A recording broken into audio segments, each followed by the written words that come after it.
Saludos, bienvenidos a una nueva entrega de Cuba, encuentro con la historia del Instituto de la Memoria Histórica Cubana contra el Totalitarismo. En esta ocasión queremos demostrarle a esas personas de nuestra generación, de los que vamos a trabajar hoy en el programa, que no se han percatado de las manipulaciones permanentes del sistema totalitario castrista, realidades que tal vez les hagan reflexionar.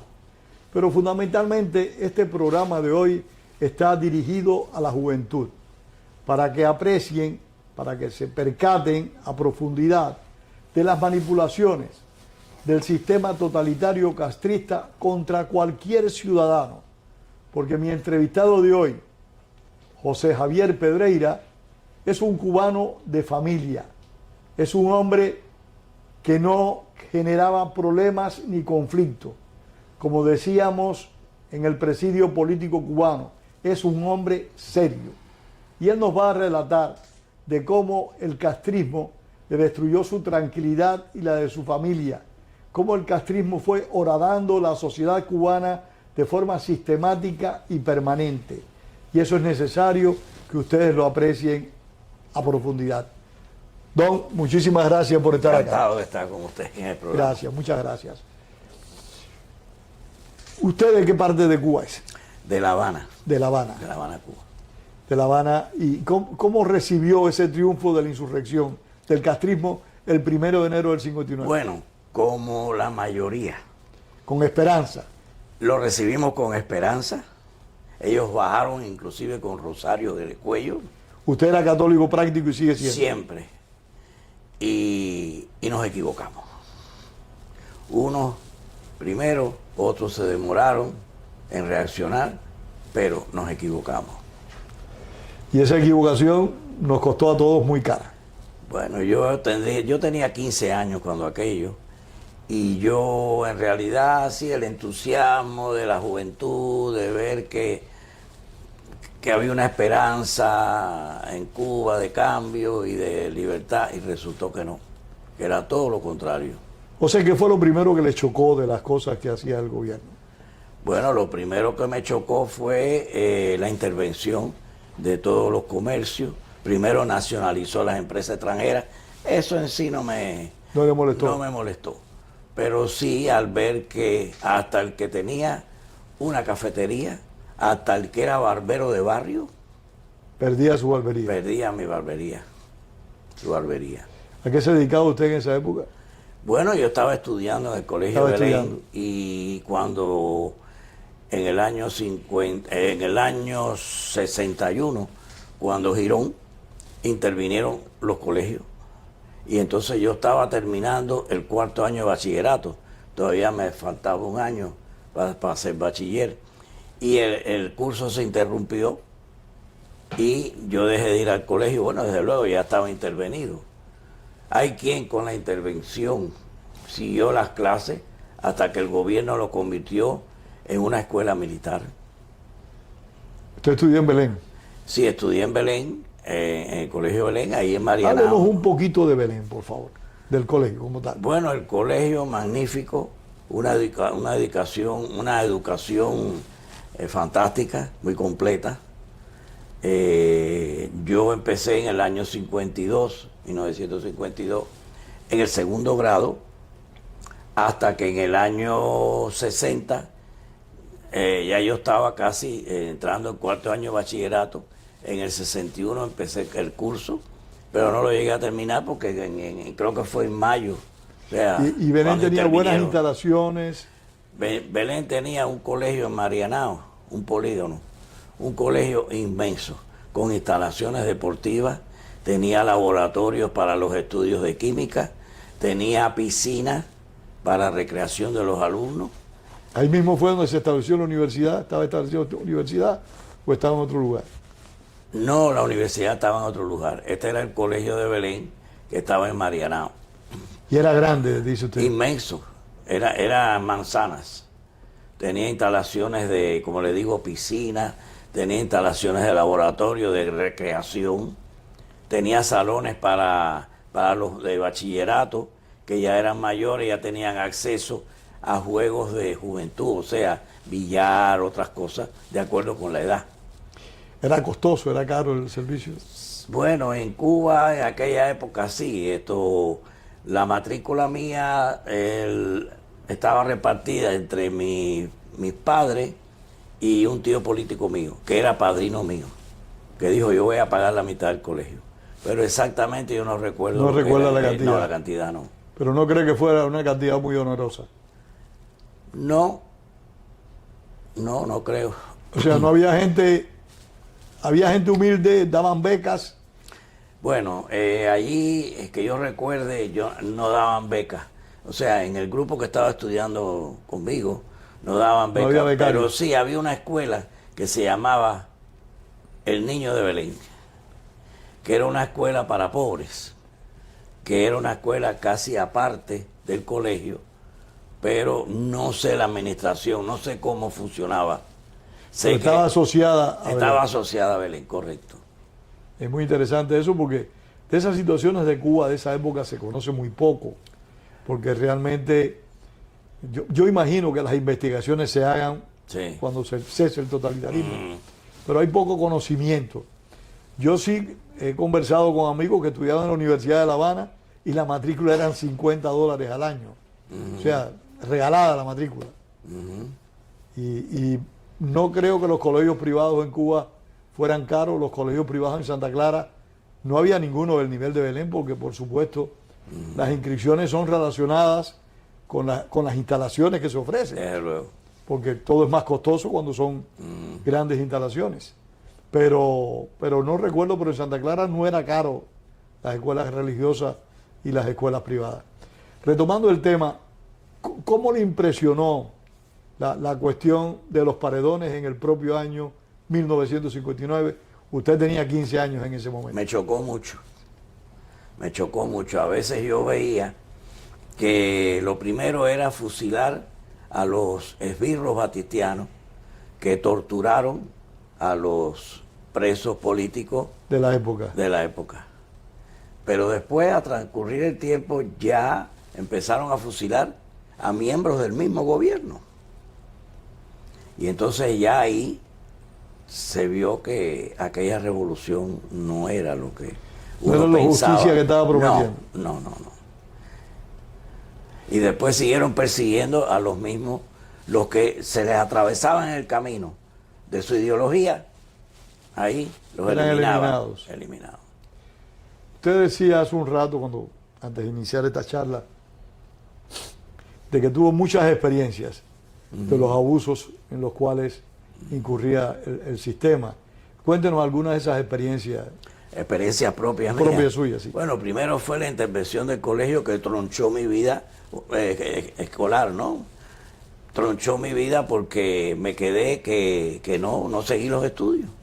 Entonces... ¿No siguió estudiando después? No seguí estudiando. Entonces, en el transcurso, porque a mí en el año 69 me mandaron a trabajar forzosamente.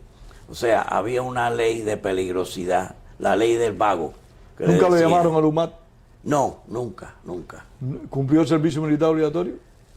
No, me llamaron 3 días y por cuestiones de salud, de la vista, etcétera, ¿Se pudo liberar? me pude liberar. Estuve 3 días nada más. Tuvo suerte. No, tuve suerte, sí. Yo me veía perdido. Yo cuando me llevaron en los camiones para allá, para el cuartel, yo estaba perdido. Le interrumpí lo del 69 porque quiero llegar ahí después que hablemos de su experiencia de Camarioca. Bueno, ¿Recuerda Camarioca? Sí, la Camarioca fue la primera salida de, vamos a decir, masiva, organizada por el sí, de balseros o de gente que se iba en bote, en lancha, etcétera. Camarioca fue una experiencia que yo creo que en gran medida le sirvió a Castro para instrumentar después el Mariel. Sí, él aprovechaba cuando veía una situación política difícil para su gobierno, él cogía y lanzaba al mar todo el que se quiera ir, y entonces Mariel fue el mayor. Pero le precedió Camarioca en 1965. Sí, primero fue Camarioca. Camarioca fue en el 65 y fue el mismo sistema del Mariel. Después vino el Mariel y después vino el Maleconazo. Y después vino el Maleconazo. Que fue el último. Que ya usted y yo estábamos aquí afuera con todo eso. Sí, hace rato. Sí. Hacía ratico ya. Entonces, usted trató, no pudo su familia salir por Camarioca. No, yo me quedé con mis padres, después me casé en el año 76, era un núcleo mayor porque ya estaba mi esposa, pero no pudimos salir por la ley de los 27 años de servicio militar. O sea, por Camarioca no fue lo mismo que por el Mariel, los que estaban en edad militar no podían salir. No, el éxodo de Mariel dejó chiquito al éxodo de Camarioca. Eso fue masivo, venía por las cuadras. Yo tengo una experiencia muy simpática.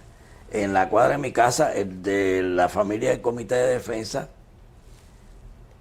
hasta cierto punto eran amigos nuestros porque eran vecinos pero no era que ellos estuviesen de acuerdo con el gobierno, pero era la doble moral, la doble moral para subsistir en el sistema.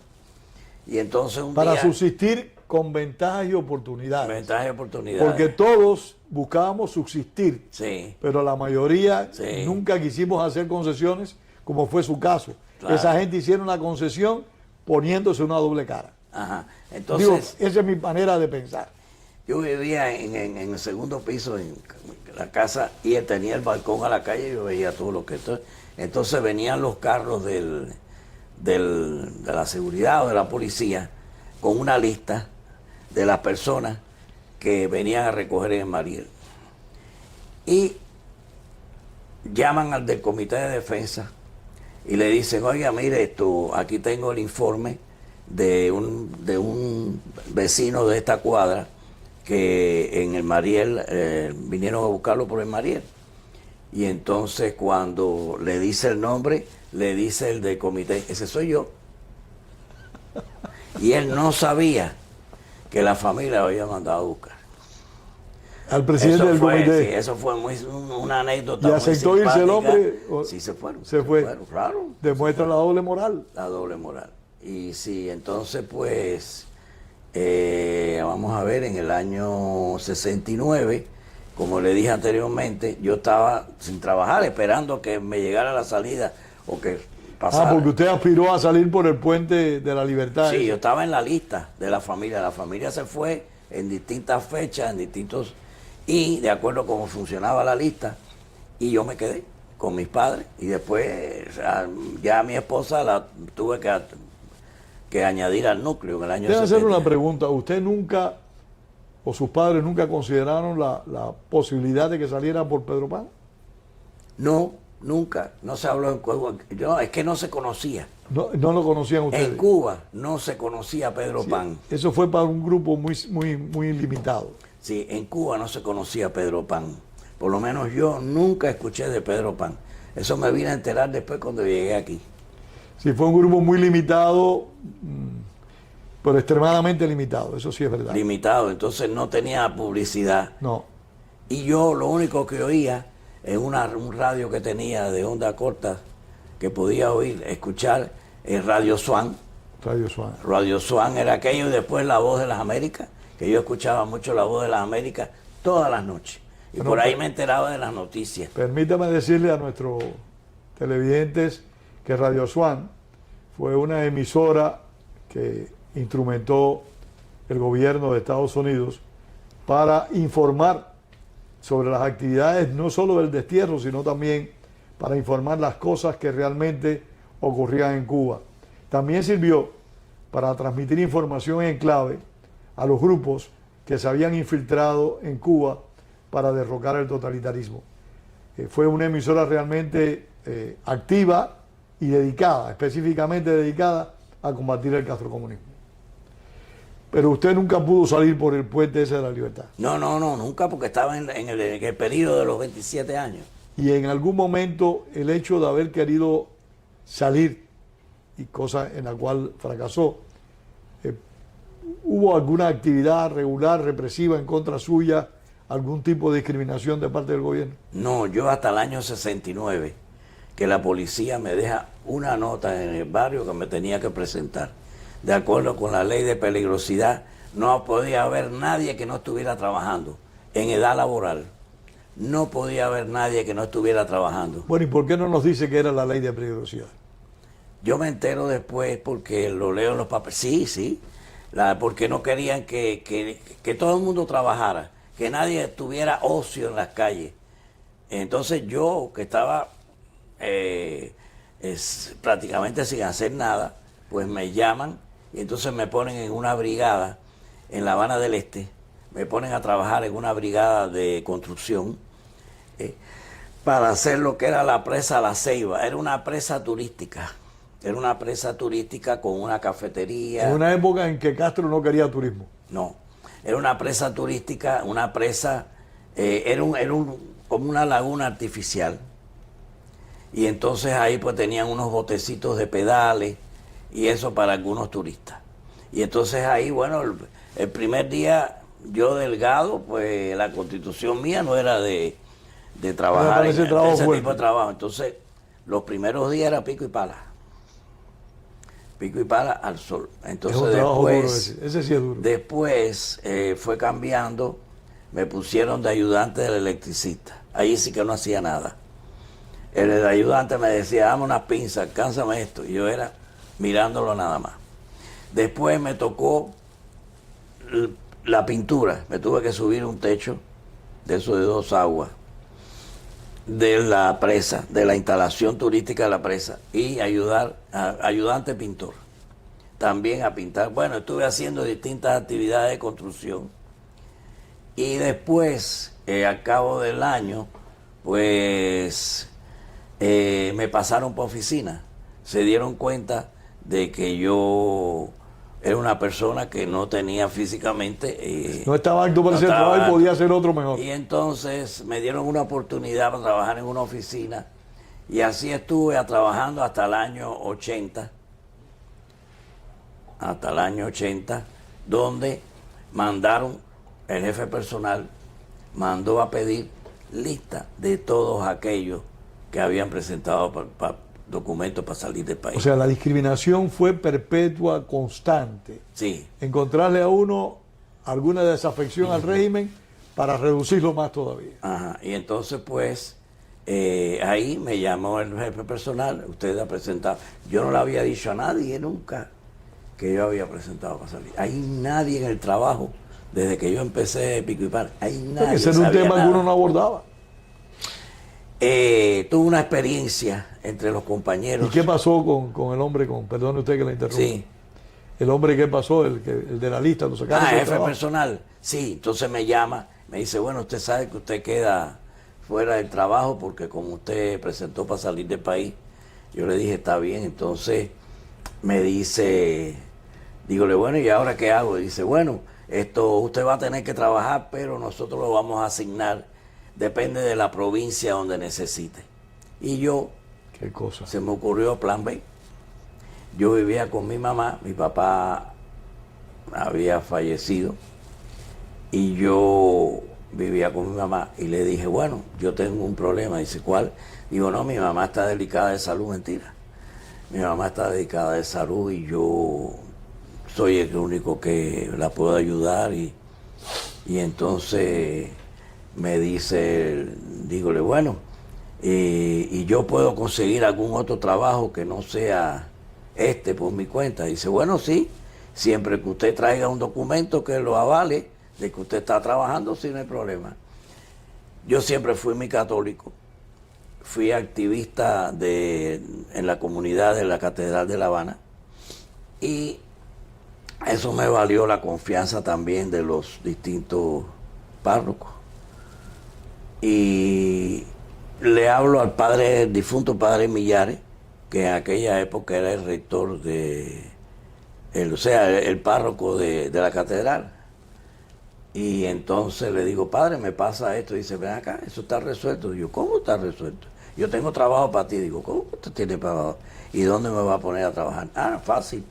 Tú vas a ser el jefe de mantenimiento de la catedral, de la iglesia. Dígole, ¿y yo qué hago ahí? Dice, no, nada.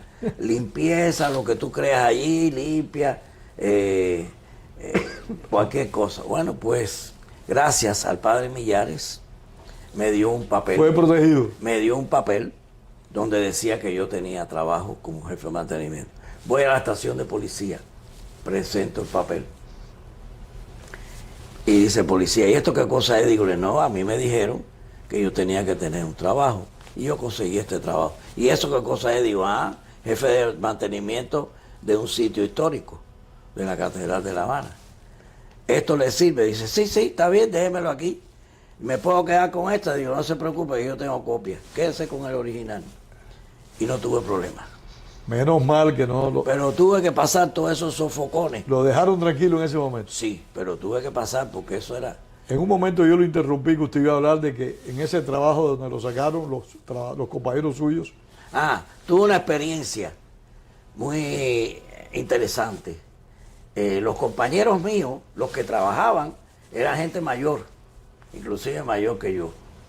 ¿Quiénes eran? En esa época era un niño prácticamente. ¿Quiénes eran? Los dueños de aquellos pequeños comercios de barrio. Que se los habían quitado. Que se los habían quitado.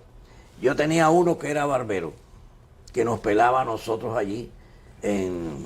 Estamos hablando ya del 67, 68. 69. De la ofensiva 70, revolucionaria que lo confiscaron todo. Sí. Entonces yo tenía el barbero que por autorización del capataz, pues todos los días daba media hora, una hora, para que pudiera pelarnos. Y entonces estaba el barbero. Estaba el dueño de lo que le decían la caficola, que eran unas pequeñas cafeterías. Ya un señor mayor que yo de canas también era dueño de eso. Y así había como 3 o 4 o 5 y esos lo apoyaron, en el grupo mío que habían tenido su negocio y los habían puesto allí con edad mayor que yo, porque ya eran de 60 para arriba. Y los tenían trabajando. Es que el abuso es sistemático. El abuso es sistemático. Y entonces, pues, esa experiencia de tener que trabajar obligado, pues también me chocó bastante. Y el resto de la sociedad, ¿cómo usted la apreció? ¿Cómo usted veía la sociedad circundante, las personas con las que se relacionaba, las actividades del gobierno a favor o en contra de la sociedad? ¿Cómo usted apreció Bueno, eso? todo el mundo trataba de sobrevivir al sistema. El que no podía irse del país porque no le daban permiso, tenía que sobrevivir al sistema. Como esa frase célebre del corcho. El corcho va navegando en el agua. Hay que flotar. Y siempre se mantiene, nunca acostado, siempre paradito. Y eso fue el tiempo de sobrevivir. Hay un detalle que no sé si el régimen lo sigue aplicando, pero se aplicó durante décadas, que fue la expropiación de los bienes de aquellas personas que iban a dejar el país. Tengo otra anécdota. Cuénteme esa anécdota porque eso se conoce muy poco en Cuba, porque en los últimos años tengo entendido que se ha dejado de practicar o ha disminuido la práctica de ese tipo de represión. Cuéntenos eso. Pues yo tengo experiencia propia. Cuando nosotros nos íbamos ya teníamos la visa de España. ¿De qué año estamos hablando? No, miento. Cuando nosotros tenía esa casa donde yo vivía, que eran 3 plantas, planta baja, segundo y tercer piso. En La Habana. Yo vivía en La Habana Vieja, Tejadillo entre Aguiar y Habana. ¿Tejadillo? Entre Aguiar y Habana, Tejadillo 109. Sí, me acuerdo.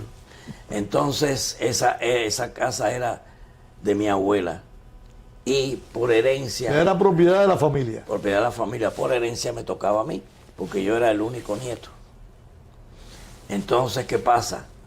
Que a la hora de presentar ya para salir del país, nosotros teníamos que, fuimos a la ¿Está hablando de la salida para España en los sí, 80? sí, nosotros, sí, correcto. Nosotros teníamos que, hasta que nos llegara el aviso, teníamos que, dos opciones. Como éramos dueños, teníamos que pagar miles de pesos, de pesos, del valor original, De la casa. un por ciento del valor original de lo que costó el edificio. Teníamos que pagarle al gobierno. Y si no tienes dinero, Opción no hay A, oportunidad. Opción A. Opción B, renunciar a la propiedad de la casa y pagarle al gobierno como si el gobierno nos alquilara la casa. Chantaje puro. Y entonces ahí nosotros pagábamos una mensualidad que sí era asequible porque eran $30 al mes, una cosa así. O sea, peso cubano. Sí, peso cubano. Y entonces, pues, sí, nosotros cogimos la opción B y nos quitamos, tuvimos que renunciar a la propiedad de la casa para poder salir y pagar la mensualidad esa que nos había puesto el gobierno eso como solo- alquiler. Pero eso se lo aplicaron también a la familia suya que salió en los años 60. No, la ley era distinta. Era distinta. En los años 60, como ellos se iban todos, dejaban la casa completa. Pero en este caso, las leyes fueron cambiando. Y mientras nosotros estábamos allí, hasta que nos llegara el permiso de salida, como ya estábamos en el periodo final de salir, ese tiempo teníamos que pagar una mensualidad. O sea, pagar el % de la propiedad original de nosotros o pagar un % mínimo de alquiler, Dándole la casa a ellos. como si, sí, efectivamente. Y ellos se quedaban con la casa. Realmente era un abuso constante. Sí. Buscaron todas las maneras, todos los resquicios Sí. para hacerle la vida a las personas algo insoportable. No, En no, mi caso, insoportable, sí. yo recuerdo casos de personas que iban a dejar el país y si el automóvil que habían reflejado, Mi familia. su familia tenían que dejar el automóvil trabajando sin ninguna falla, sin ningún problema, Dos con las familiares. gomas, todo. Tengo la anécdota también. Adelante. El padrino mío, el que pagaba parte de la mensualidad del Colegio Belén, que era padrino mío, tenía un Oldsmobile del año 50 hidromático, una belleza. Lo mantenía Ese era mi carro preferido de los móviles. y entonces De cualquier año, me encantaba los móviles. entonces ese carro, cuando él se fue en el año 62, cuando él se va, tuvo que entregar el carro. Y el segundo carro que entrega a mi familia es el último familiar, una prima mía y una tía, que se van en la lista esa del puente aéreo en el año 68. El Puente de la Libertad. Tienen que entregar el carro. ¿Qué pasa? Que un día, era un Chevrolet año 57, de mi prima. Un día, yendo por la Quinta Avenida, salían de mi casa de visita, yendo en una parada de un semáforo, un carro del gobierno le da por atrás al carro. Prende una chispa, se prende el tanque de gasolina y el carro se hace una hoguera. Entonces, Cuando se fueron ahí, ¿qué le hicieron? bueno, pues aquel carro tuvieron que llevarlo, lo que quedaba del carro, la carrocería quemada, tuvieron que llevarla en una grúa. Ellos vivían en el reparto Almendares y tenían un garaje. Tuvieron que, con la grúa, traerlo a la casa y guardarlo en el garaje, porque tenían que presentar pruebas de que había tenido un accidente y que había un automóvil que iban a entregar, que no servía, pero era la Pero tenían prueba que entregarlo, sí. Entonces, al final, cuando le llegó la salida, tenían el papel, o sea, todo el papel de la policía, del accidente, de cómo había sido y que estaban entregando el carro y se pudieron ir. Es que ellos han abrogado la autoridad de quitarle a las personas hasta sus prendas personales cuando van a salir del país. Esto tiene su historia. Cuente la historia. Esto tiene su Usted historia. tiene mucho que Yo contar. tengo mucha su historia. Y lo curioso, perdóname, José, lo curioso de todo esto es que esto le pasó al 99% de los cubanos. Estén fuera de Cuba o dentro de Cuba. sufrieron algún tipo de abuso de parte de la De dictadura. todo.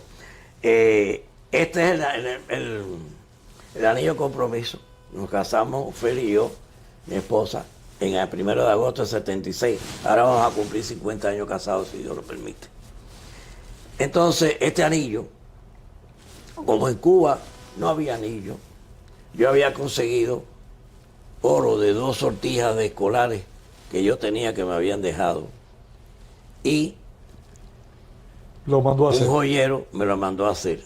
Entonces, a la hora de salir, estaban quitando toda la joyería de oro, anillos de compromiso, todo. Entonces, nosotros conocemos una muchacha que ya falleció, amiga de mi mamá, una señora que trabajó por años en la embajada suiza y con la embajada americana, que fue la que nos consiguió, por la mediación de ella con el cónsul de España, nos consiguió la visa. Bueno, para ser breve, yo le planteo, Beatriz, tengo un problema. ¿Cuál? No, chica, que esto me lo van a quitar seguro, yo no puedo llevarme esto. Y dice, dámelo acá, que yo voy a resolver con un diplomático. Entonces, Beatriz habla con un diplomático, no sé, amigo de ella. Le dice, no te preocupes, que yo tengo que ir a Miami, ya yo estaba aquí. Yo tengo que ir a Miami tal día, a tal hora. Usted salió de Cuba sin el anillo. Sin el anillo. Lo dejó para No, se lo dejé evitar a que se lo ella, se lo decomisaran. dejé a ella para que, y en el futuro, si ella me lo podía mandar con alguien, y se presentó la oportunidad. Ya yo estaba aquí en Miami. Y entonces me llama ella, me mandó un telegrama, no me acuerdo, y me avisa, fulano de tal va a llegar al aeropuerto, está en el Concord tal, qué sé yo, va. Entonces voy yo para allá ese día. Y entonces no me acuerdo cómo nos identificamos, si yo le presenté mi licencia y me llamaba mi nombre. Bueno, y entonces me entrega el anillo. Y así es como yo puedo recuperar mi anillo de compromiso. Yo recuerdo que hasta libros decomisaban. Todo. Aquello era horrible. Yo trabajaba con unos técnicos polacos, porque yo traducía del inglés del inglés al español. Yo estudié inglés en Cuba y se me dio la facilidad. Yo estudié inglés en Cuba y no aprendí nada. Bueno, pues yo estudié inglés con una maestra inglesa en mi casa. Ah, bueno. Y eso me ayudó mucho. Ella me ponía mucho a leer y a traducir del inglés al español. Porque yo no lo hago en lo contrario, porque no tengo ese conocimiento de la lengua inglesa tan profundo, pero sí para traducir. Y entonces yo Es trabajé más fácil hacerlo del idioma inglés al español. sí, Es más cómo fácil. no. Sabiendo el inglés, uno le encuentra la similitud a veces son frases que uno, bueno, ese es el idioma. Entonces yo estuve trabajando en eso. Y entonces así pues yo estuve todo ese tiempo trabajando en esa oficina. La anécdota. Yo trabajaba con unos ingenieros polacos, muy católicos. Y yo sé de una anécdota. Ya había dejado la catedral en esta época. No, yo sé, no, pero yo no trabajaba en la catedral. Eso fue al final antes de irme. Eso fue un tiempo que yo trabajé. De la construcción pasé a la oficina. Y ahí en la oficina me tocó trabajar con esos técnicos polacos, muy católicos. Entonces hay una anécdota cuando empezó el diversionismo ideológico y cultural que se persiguió. Cuando el Caimán barbudo. No se podía oír ni a los Beatles, no se podía oír música extranjera, estaban prohibidos. Bueno, pues... No, ni se podía oír a Julio Iglesias, ni a José Feliciano. No, nada, todo eso está... No. Entonces me entero que un ingeniero que trabajaba conmigo traía de un viaje que fue de vacaciones y viró a Cuba, traía un disco de los Beatles y se lo decomisaron en el aeropuerto. Se lo quitaron. Y eso que era extranjero, no cubano. Claro, esa es la persecución que los había. abusos eran sistemáticos. Muchos abusos. Todo. Usted me contaba su experiencia del Mariel. ¿Qué fue lo que vivió en esa etapa? Bueno, la experiencia que nos sorprendió y nos chocó a todo, yo creo que la población en La Habana, fue primero el asilo de 10.000 personas en la Embajada de Perú. eso nos tenía a nosotros la incertidumbre, a ver qué pasa, cómo es que pasa aquí. Entonces, ¿qué pasa? Que eso dio pie al Mariel. Y entonces ahí empezaron, Fidel dijo, todo el que tenga una embarcación puede venir. Pero... Algo parecido a Camarioca, vuelvo a repetir. Correcto, pero aquí en el Mariel, usted venía a recoger a su familia y le ponían lo que ellos querían, presos, comunes, porque ellos le daban la gana. Locos, personas anormales que estaban en mazorra en estas instituciones, se los ponían en el barco con la condición de que los trajera. Y eso fue otra maldad del gobierno del Fidel. Una maldad criminal, porque el propósito era desacreditar el exilio. Sí. Trabajo que siguen cumpliendo algunas personas, Sí. queriendo desacreditar el exilio. Así mismo. Y entonces, pues, en el Mariel nosotros nos quedamos esperando, porque no sé quién de la familia dijo que mi tío estaba preparando para incorporarnos en una embarcación que venía. Y nos dieron el nombre, un nombre raro. Y después, pasados los días, entonces nos dijeron que no pudo salir o que no se pudo negociar. Que yo me alegré, porque después oí las noticias de cómo, le estoy explicando, que metían a los que no iban en las embarcaciones. Y eso se daba a mucha incertidumbre y mucho, hasta peligro en venir. ¿Y después del Mariel tuvo alguna situación Después del Mariel, de abuso? pues, nada, después del Mariel yo seguí trabajando en la oficina. Tuve otra experiencia desagradable con una compañera de trabajo. Nosotros hubo una época en el trabajo que siempre se traía un termo para los empleados con café. Y un día empiezan... La pregunta es, ¿dónde conseguían café? Bueno, ellos conseguían café, fue una época que había. Entonces después un día dicen, dice el muchacho que venía a repartir, traigo té porque se acabó el café, ya no hay más café. Y entonces a mí se me ocurre hacer el comentario, delante de una muchacha secretaria que trabajaba conmigo, que trabajaba para el Ministerio del Interior, porque el novio era agente de seguridad del Estado. Y entonces digo, caballero, en este país que hay tanta producción, que hay café y que se haya acabado el café. Usted estaba en ese momento bien molesto, parece. Hice ese comentario, no pasó nada. Pasaron los días y un compañero mío de trabajo vino a mi casa, que no estaba con el régimen. Viene a mi casa y entonces me dice que no me asuste, pero que el comentario mío del café llegó a oídos de esta muchacha y al novio del G2. Y entonces me dice, te van a llamar para aconsejarte, no te asustes, si te llaman, no te asustes, como para alarte la oreja, sí, para que no estés hablando. Miedo. No me llamaron nunca, por suerte. Yo estaba esperando que me llamaran, pero parece que desestimaron ese asunto. Era una tontería. Porque era una tontería, pero es que lo mínimo, que uno hablara lo mínimo, ya daba pie para que hubiese un tipo de persecución o de censura con cualquier ciudadano. En esos días de la Embajada del Perú, y aún antes de empezar lo del Mariel, hubo un acto de expresos políticos frente a la sección de intereses en La Habana. Creo que fue el 1 o el 2 de mayo del 80.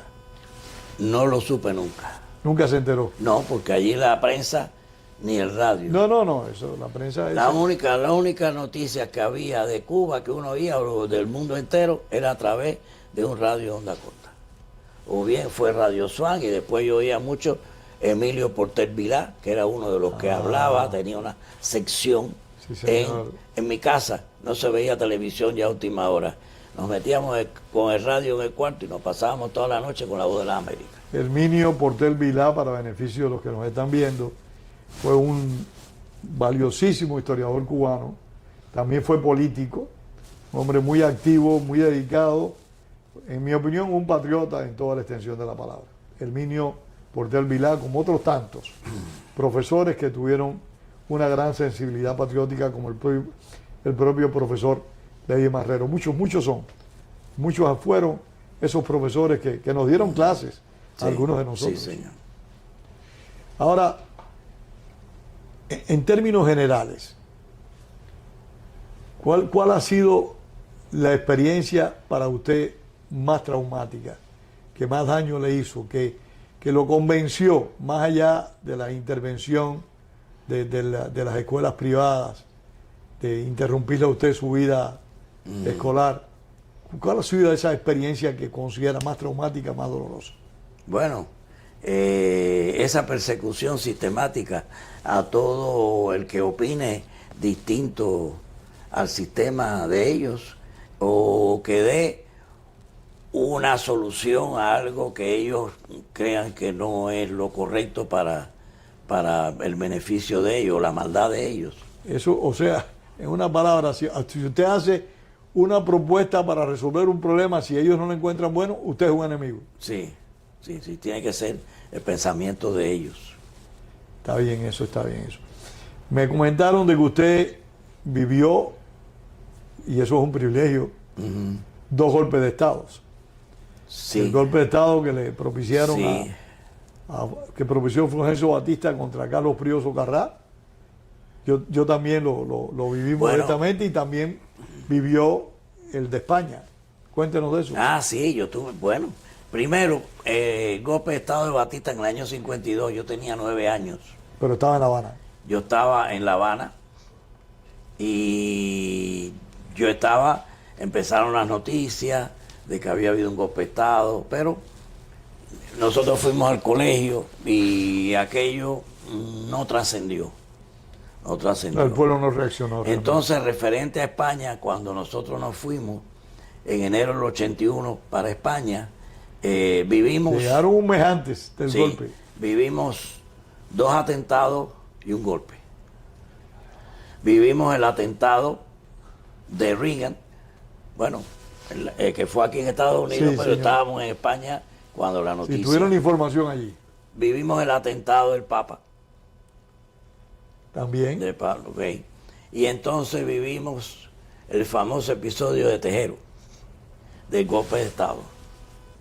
Ese día estábamos en casa y yo había hecho unas traducciones. Había prácticamente acabado de llegar. Yo seguí mi trabajito de traducción y gané bastante dinero ¿Verdad que se defendió con por eso? mis traducciones particulares.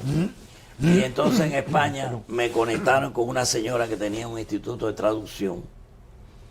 Y Ahí se defendió. ahí me defendí. Entonces ese día, yo iba por la mañana y yo no sabía nada.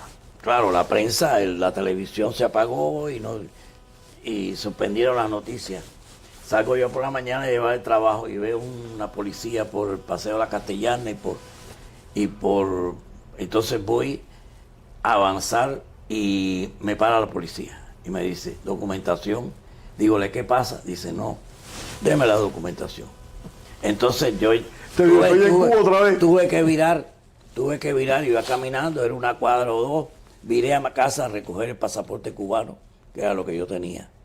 Entonces presento el pasaporte cubano y me dejan ir a la oficina a entregar. Entonces en la oficina donde yo entrego el trabajo que había hecho me entero de lo que había pasado. Mire qué Entonces interesante. regreso para la casa y entonces tuvimos un día que no se sabía nada.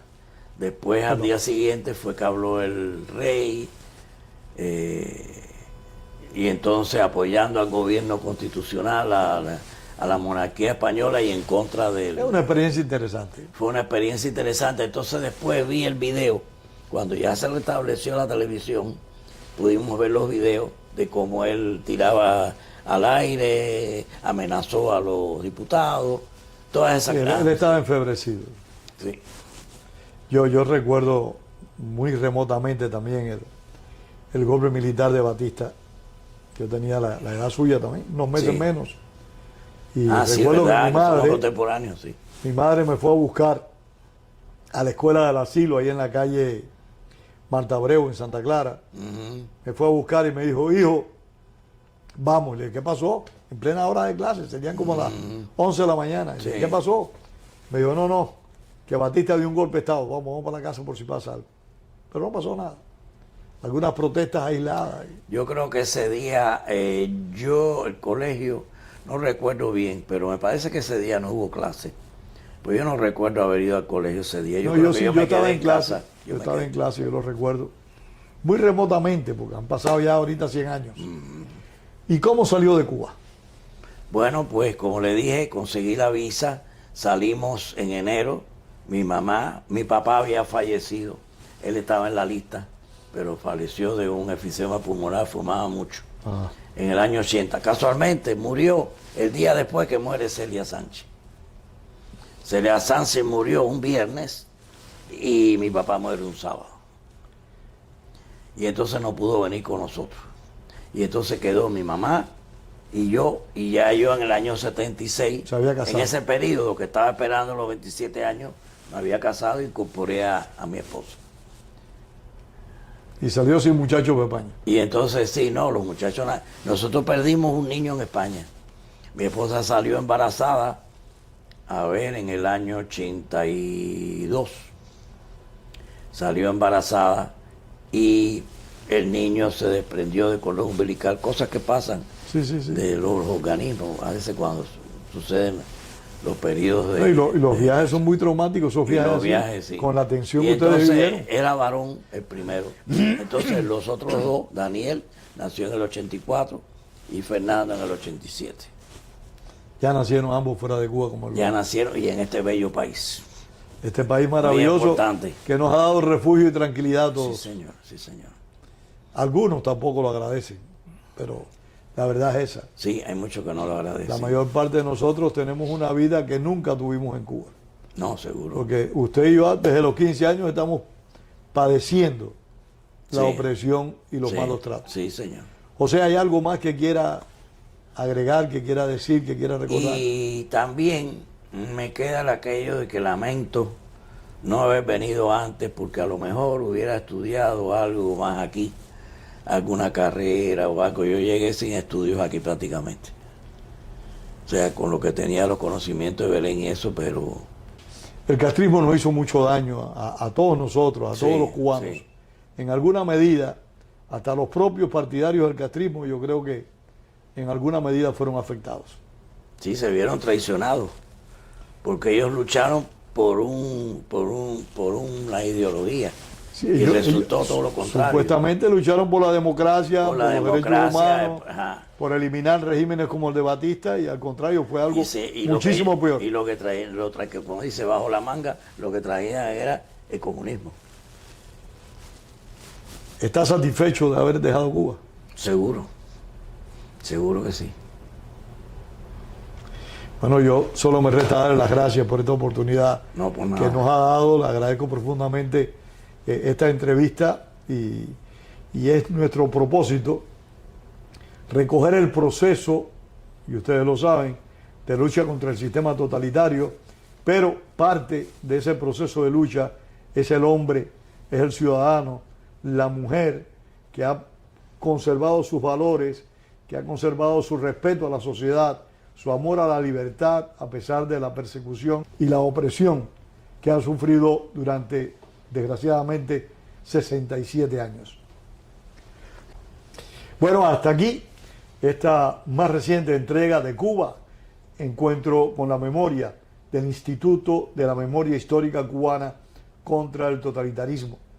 Dirigido este programa, como siempre, por nuestro director, Wenceslao Cruz.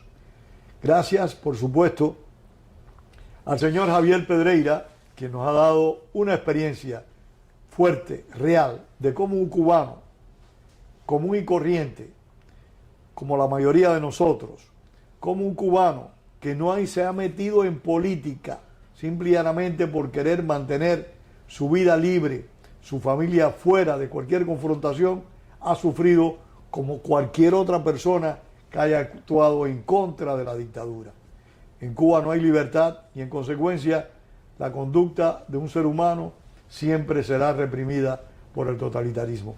Gracias una vez más a ustedes y hasta una próxima entrega de Cuba, Encuentro con la Memoria.